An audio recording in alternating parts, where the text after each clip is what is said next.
এই কলিযুগে কৃষ্ণ নাম রূপে এসেছে। অন্যান্য যুগে ভগবানের অবতার আছে। এই কলিযুগে ভগবানের 3টি অবতার। তিনি এসেছেন শ্রী চৈতন্য মহাপ্রভু রূপে, তিনি এসেছেন নাম রূপে, এবং তিনি আসবেন কল্কি অবতার রূপে কলিযুগের শেষে। কলিকালে নাম রূপে কৃষ্ণ অবতার।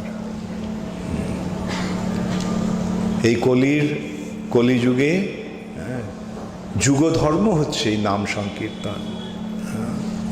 এই নামের প্রভাবে আমরা সমস্ত পাপ থেকে মুক্ত হয়ে ভগবানের কাছে ফিরে যেতে পারি। এখন এই নাম হচ্ছে কৃষ্ণ, যেই নাম সেই কৃষ্ণ। নাম এবং নামই অভিন্ন, অভিন্নতার নামা নামিন। কৃষ্ণ এবং কৃষ্ণ নাম অভিন্ন, এর মধ্যে কোনো পার্থক্য নেই। কৃষ্ণই নাম, নামই কৃষ্ণ। তবে নামে যদি অপরাধ থাকে তাহলে সেই নামে কৃষ্ণ প্রকাশিত হন না। নামের 10টা অপরাধ আছে, 10টা নাম অপরাধ আছে। তোমাদের সকলের এই নাম অপরাধগুলি মুখস্থ হয়েছে? হ্যাঁ, কার কার মুখস্থ হয়নি? সকলের হয়ে গেছে, ভেরি গুড। আমি শুনেছি যে মুখস্থ আছে কিন্তু আমার কাছে এলে ভুলে যায়।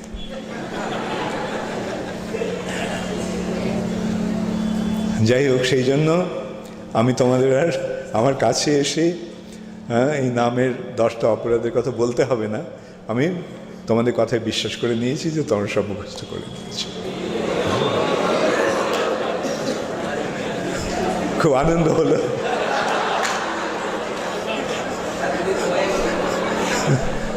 স্বস্তির নিঃশ্বাস ফেললে?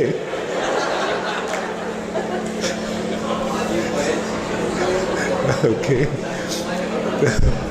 তোমরা আমি গুরুত্ব এই জন্যই দিই, কেন নাম অপরাধ যে কি সেটা যদি আমি না জানি তাহলে অপরাধ থেকে আমি মুক্ত হব কি করে, তাই না? হ্যাঁ, তো জানতে হবে অপরাধগুলি কি কি। হ্যাঁ, যেমন প্রথম অপরাধটা কি? বৈষ্ণবদের নিন্দা করা। সরল ব্যাপার, বৈষ্ণবদের নিন্দা করাটা অপরাধ। বৈষ্ণবদের নিন্দা করা ভালো? ঠিক আছে, তাহলে সেটা করবে। আচ্ছা, দ্বিতীয় অপরাধটা কি?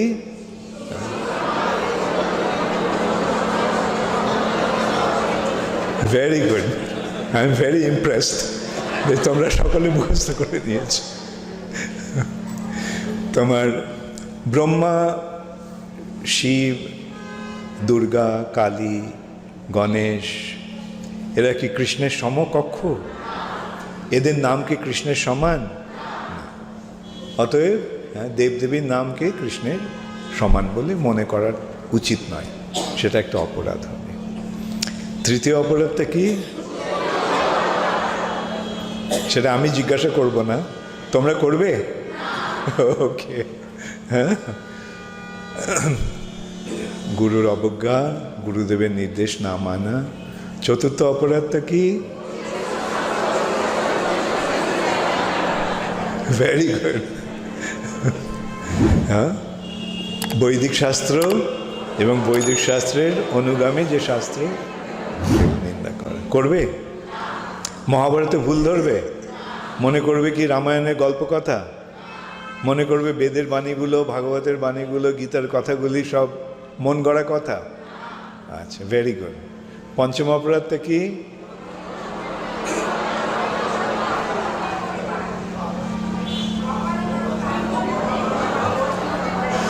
এটা আমি একটু করলাম, তার কারণ অনেক সময় এটা 5 আর 6টা একটু হয়ে যায়।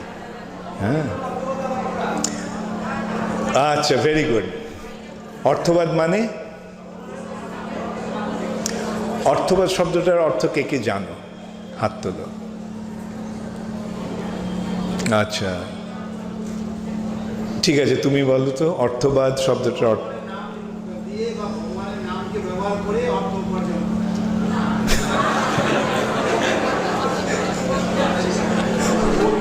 দেখো কি সুন্দর অর্থবাদের অর্থ আমরা পেলাম। ভগবানের নাম দিয়ে অর্থ উপার্জন করা হচ্ছে অর্থবাদ।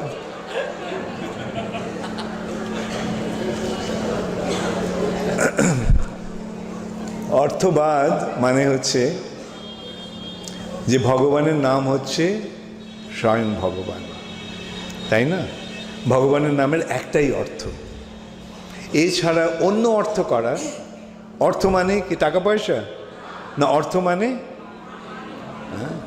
অর্থ মানে তার প্রকৃত রূপটা নির্ণয় করা। হ্যাঁ, সেই যদি বলা হয় যে কৃষ্ণ, এই ক মানে এই, রি মানে এই, স মানে এই, ন মানে এই, অতএব কৃষ্ণ মানে এই। হ্যাঁ, এইরকম যে বিচার, সেগুলি হচ্ছে অর্থবাদ।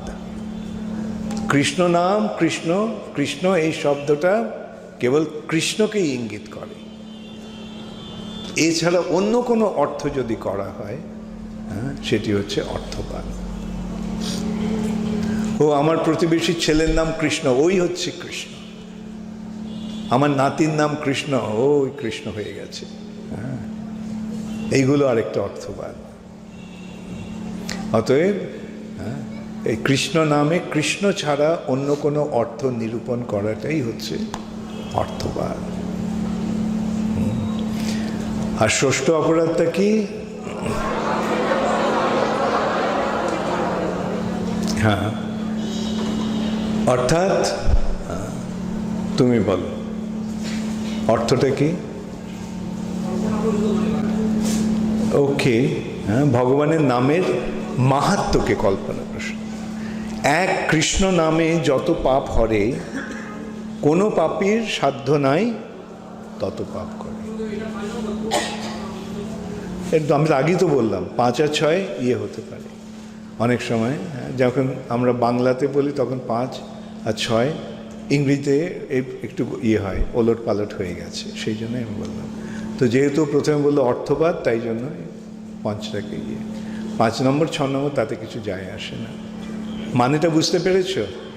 হ্যাঁ, যে এক কৃষ্ণ নামে, কৃষ্ণ নামের মহিমা কি? কৃষ্ণ হচ্ছে স্বয়ং ভগবান, যেই নাম সেই কৃষ্ণ। আর কেউ যদি বলে যে এটা কল্পনা প্রসূত,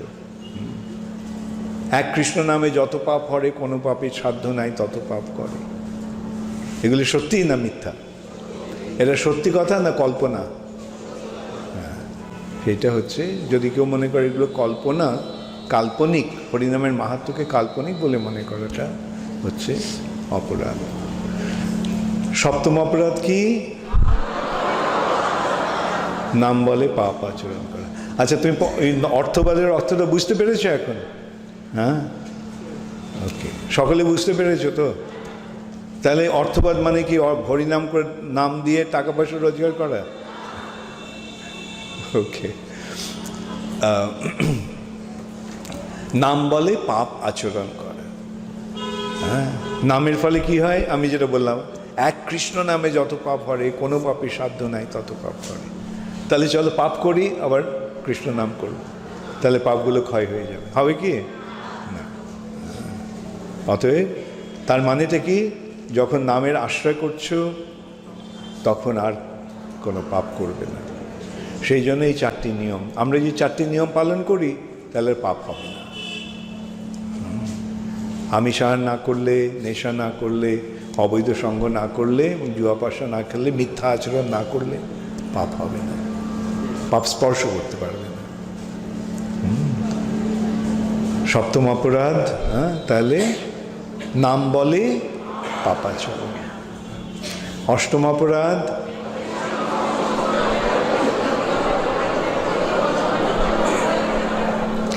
বেদের কর্মকাণ্ডে অনেক পুণ্য কর্মের কথা বলা হয়েছে, যার ফলে পুণ্য হয়। পুণ্যের ফলে কী লাভ হয়? এই জড়জগতে সুখ লাভ হয়, সুখ ভোগ হয়। কিন্তু আমরা কি জড়জগতে সুখ ভোগ করার জন্য হরিনাম করব? কেন আমরা হরিনাম করব? ভগবানের সন্তুষ্টি বিধানের জন্য। অতএব এই হরিনামকে, এই কর্ম যে সমস্ত ইয়েগুলো রয়েছে সে তার সমকক্ষ বলে মনে করা উচিত নয়। নবম অপরাধ,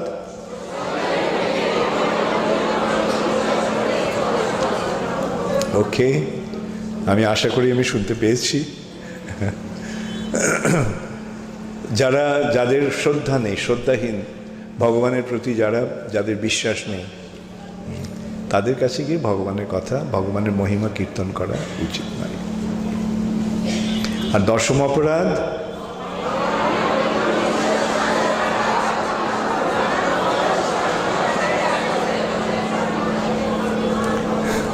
তাহলে বুঝে গেছো তো তোমরা সকলে যে ভগবানের নামের মহিমা শ্রবণ করা সত্ত্বেও জড়জগতের প্রতি আসক্তি বজায় রাখবে। এই পথে এসে জড়জগতের প্রতি আসক্তি বজায় রাখবে, কিছু তো থাকেই, তো যদি যত সম্ভব এগুলোকে উপশম করতে হবে। আর এই সঙ্গে কি বলা হচ্ছে যে এই ভগবত ভক্তির এই পন্থাটিকে সর্বান্তঃকরণ তোমরা গ্রহণ করো, ঠিক আছে? নামের প্রতি পূর্ণ বিশ্বাস রেখো। এই শ্রদ্ধাই হচ্ছে একমাত্র যোগ্যতা। শ্রদ্ধাশীল ব্যক্তির কেবল ভক্তি লাভ করতে পারে, আর যারা শ্রদ্ধাহীন তারা ভক্তি লাভ করতে পারে না।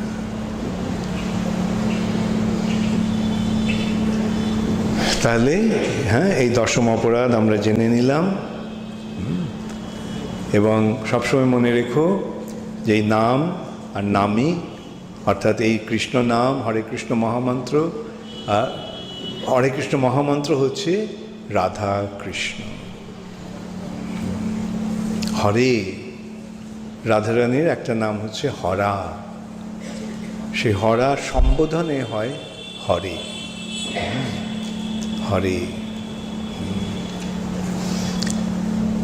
সেই রাধারানীকে সম্বোধন করা হচ্ছে হে রাধে, বলি না হে রাধে, তেমনি হরে, হে হরে কৃষ্ণ, হরে কৃষ্ণ, কৃষ্ণ কৃষ্ণ হরে হরে, হরে রাম রাম রাম হরে হরে। তোমরা এই হরে কৃষ্ণ মহামন্ত্রকে ভগবান থেকে অভিন্ন জেনে, এই হরে কৃষ্ণ মহামন্ত্রকে রাধা কৃষ্ণ জেনে তোমরা তার আশ্রয়ে থেকো। আর ভক্তিপথে এগোনো মানে কি? ভক্তিপথে এগোনোর হচ্ছে ভগবানের সঙ্গে সম্পর্ক স্থাপন করা। ভগবান আছেন এই বিশ্বাসটি সর্বান্তঃকরণে গ্রহণ করা। ভগবান আছেন, ভগবান তোমাদের হৃদয়ে আছেন। তোমরা যদি ভগবানকে কিছু বলো, ভগবান শুনতে পাবেন। তোমরা যদি ভগবানের জন্য কিছু করো, ভগবান দেখতে পান। তাহলে সেই বিশ্বাস নিয়ে করো, ভগবান যে আছেন, ভগবানকে তোমার প্রার্থনা করো। এই হরে কৃষ্ণ মহামন্ত্র নিষ্ঠা সহকারে জপ করো। একটা জিনিস জেনে রেখো, তোমরা যখন জপ করছো তখন ভগবান অত্যন্ত প্রসন্ন হচ্ছেন। তুমি যদি কাউকে কোনো কিছু করতে বলো এবং যখন দেখো সে সেটা করছে, তখন কেমন লাগে তোমার? ভালো লাগে না? ঠিক তেমনই ভগবান যখন দেখেন যে তার নির্দেশ অনুসারে আমরা আচরণ করছি, তখন তিনি অত্যন্ত প্রসন্ন। হরে কৃষ্ণ।